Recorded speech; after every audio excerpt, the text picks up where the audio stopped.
choke you down just like a pill.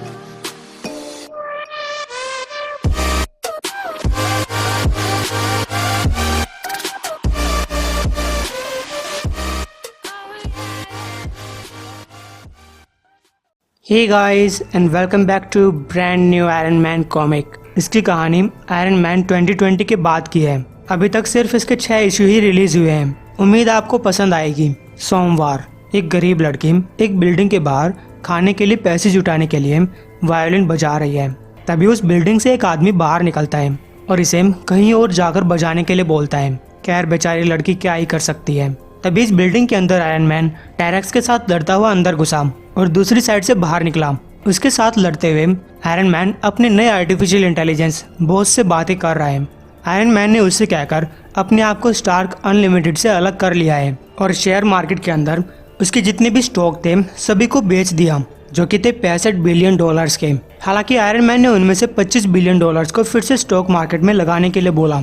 इसी बातचीत के दौरान उसने टेरेक्स को भी हरा दिया। हालांकि इसमें कॉम टीवी का एक सैटेलाइट डिस्ट्रॉय हो जाता है। आयरन मैन ट्वीट करता है टेरेक्स सोलर सिस्टम से बाहर निकल चुका है, अब वो खतरा नहीं है। लेकिन लोग उसकी निंदा करने लगते हैं क्योंकि आयरन मैन ने कॉम टीवी के सैटेलाइट को डिस्ट्रॉय कर दिया। इससे कुछ जगहों पे इंटरनेट बंद हो चुका है, 6 दिन तक टीवी नहीं चल पाएगा। मंगलवार को आयरन मैन एक रिपोर्टर को इंटरव्यू दे रहा है। रिपोर्टर कहती है तो आप टेक्नोलॉजी से अलग हो रहे हैं? आयरन मैन ने कहा सिर्फ अभी के लिए। रिपोर्टर पूछती है ये आपके कैरियर में एक बहुत बड़ा बदलाव है, आप ऐसा क्यों करना चाहते हैं? टोनी स्टार्क ने कहा अब मशीनों को मशीन्स बनानी चाहिए और हमें इंसान बनना सीखना चाहिए।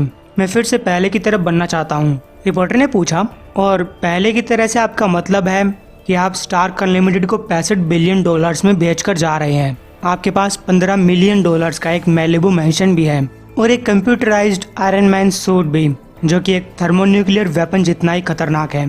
टोनी स्टार्क ने कहा और मैंने उनमें से 25 बिलियन डॉलर्स वापस से स्टॉक मार्केट में लगा भी दिए। रिपोर्टर ने कहा और इसके कारण स्टॉक मार्केट के अंदर 800 पॉइंट्स का बदलाव आया। आपके इनोवेशंस की वजह से कितने ही लोग मारे गए, क्या इसी कारण आप ये सब कर रहे हैं? आयरन मैन ने कहा और ट्वीट करके टेक्नोलॉजी से अलग होने की जानकारी दी।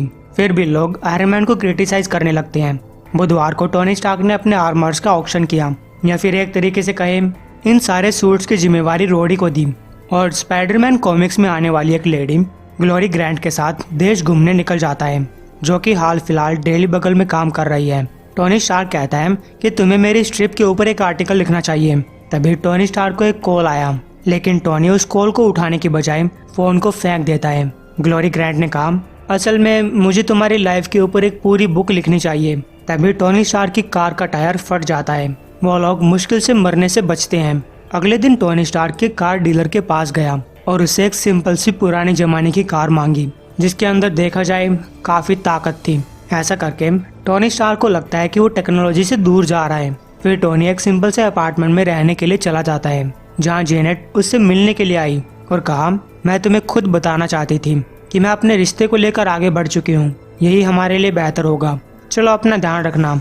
अपनी इस नई और ताकतवर कार को लेकर टोनी स्टार्क एम्स्टर्डम एवेन्यू पहुंचता है, जहां टोनी स्टार्क ने उन लोगों से कहा मैं भी यहाँ पे रेस लगाना चाहता हूँ। वो लोग कहते हैं कि तुम एक पुलिस वाले हो। टोनी स्टार्क ने कहा कि मैं कोई पुलिस वाला नहीं हूँ, मैं बस एक बेवकूफ़ अमीर आदमी हूँ जो कि 5000 डॉलर्स की शर्त लगाना चाहता है। इतना बड़ा अमाउंट देखकर उन लोगों ने अपने सबसे बेहतरीन हेल्क्योन को बुलावा भेजा। टोनी की उससे मुलाकात होती है। हालांकि हेल्क्योन बहरा है, इसलिए वो ना ही सुन सकता है और ना ही बोल सकता है। उसने टोनी स्टार्क से इशारों में कहा गाड़ी का पिछवाड़ा देखने के लिए तैयार हो जाओ।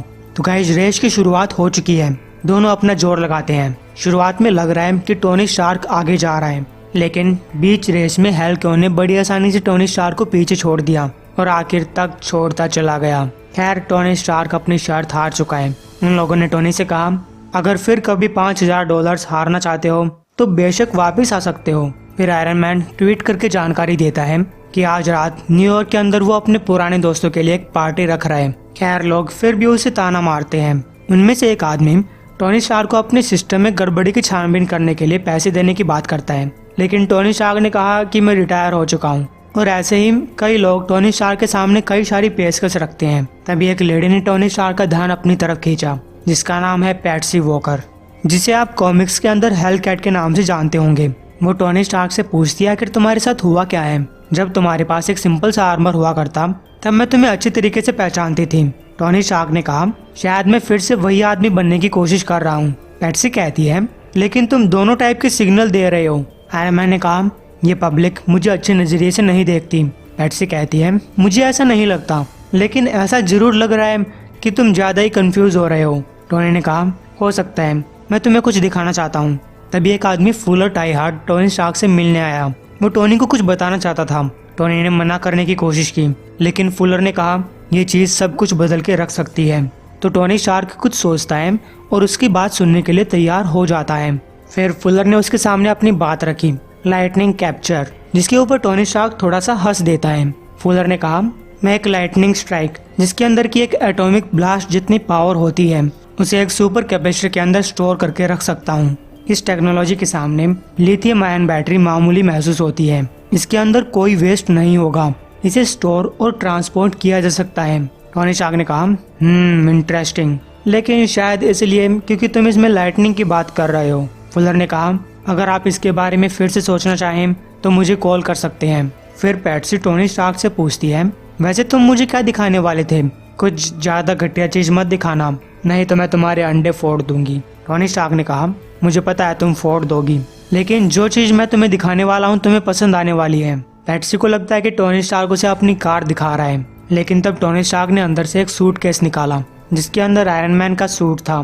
फिर टोनी स्टार्क उसे अपना ये नया वाला आर्मर पहनकर दिखाता है। और गाइस यही वाला आर्मर आपने अवेंजर्स के फिनिक्स एपिसोड में देखा होगा। इस आर्मर का डिजाइन पुराने आर्मर्स की तरह है। तो टोनी स्टार्क हेलकैट को ये पार्टी छोड़कर अपने साथ चलने के लिए बोलता है।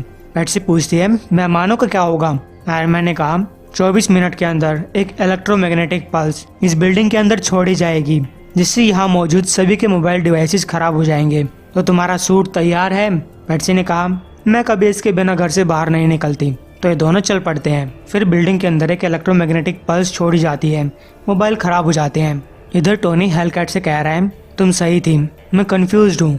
शुरुआत के लिए समझना थोड़ा आसान है। एक आदमी एक सूट बनाता है, एक आदमी लोगों की मदद करने की कोशिश करता है, फिर वो आदमी एक कंपनी खड़ी करता है, एक मिशन रखता है, एक ब्रांड बनाता है। जल्दी उसकी इज्जत बढ़ने लगती है, लेकिन फिर यही सब चीजें उसे घेर लेती हैं। वह अपने खुद के अंदर के इंसान को नहीं देख पाता। मेरे सिवाय हर कोई मेरे बारे में अच्छी तरीके से जानता है। हेलकैट ने कहा शायद तुम्हें दूसरों की उम्मीदों के ऊपर खरा उतरने की जरूरत नहीं है। देखो तुम्हारे अंदर जो भी कुछ चल रहा है, मुझे लगता है कि एक टाइप से ये तुम्हारी ही ईगो है। तभी टोनी स्टार्क ने सामने की लाइब्रेरी की तरफ इशारा किया। उसकी छत पे एक हेलीकॉप्टर खड़ा था। टोनी स्टार्क इस चीज की छानबीन करने के लिए आगे बढ़ता है। उन्होंने देखा कि अंदर यूनिकॉर्न के हाथ में एक किताब है।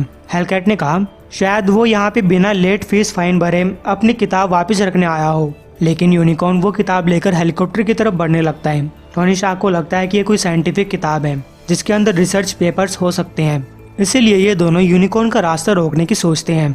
यूनिकॉर्न ने कहा मैं सिर्फ द अदर की सेवा करता हूँ। आयरन मैन ने पूछा क्या द अदर खुद किताब लेने यहाँ पर नहीं आ सकता? यूनिकॉर्न बोलता है द अदर ने मुझे समुद्र से वापस बुलाया है, वो हमारा गॉड है, क्या तुम उसे सुन नहीं सकते? वो हमेशा ही हम सभी से बातें करता रहता है। तभी हेलकैट ने उसे पंच किया। यूनिकॉर्न अपनी हेड लेजर का यूज करता है। टोनी स्टार्क अपने आर्टिफिशियल इंटेलिजेंस बॉस को इसकी लेजर का मुआयना करने के लिए बोलता है, लेकिन तब यूनिकॉर्न ने अपनी लेजर का जबरदस्त तरीके से इस्तेमाल किया। टोनी स्टार्क को दूर फेंक दिया और हेलीकॉप्टर में बैठकर वहां से भाग जाता है। टोनी स्टार्क उसका पीछा करता है। उसने हेलीकॉप्टर की पंखुड़ियां तोड़ दी। यूनिकॉर्न से वो किताब छीनी और देखा कि ये तो एक गुटेनबर्ग बाइबल है। यूनिकॉर्न ने कहा दादर तुमसे बदला लेकर रहेगा। तो हेलकैट उसे एक किक करती है। क्या तुम्हें लगता है कि ये सच में कुछ सुन रहा है? आयरन मैन ने कहा मुझे लगता है कि ये पागल हो चुका है। लेकिन तभी पीछे से आयरन मैन के ऊपर अटैक हुआ।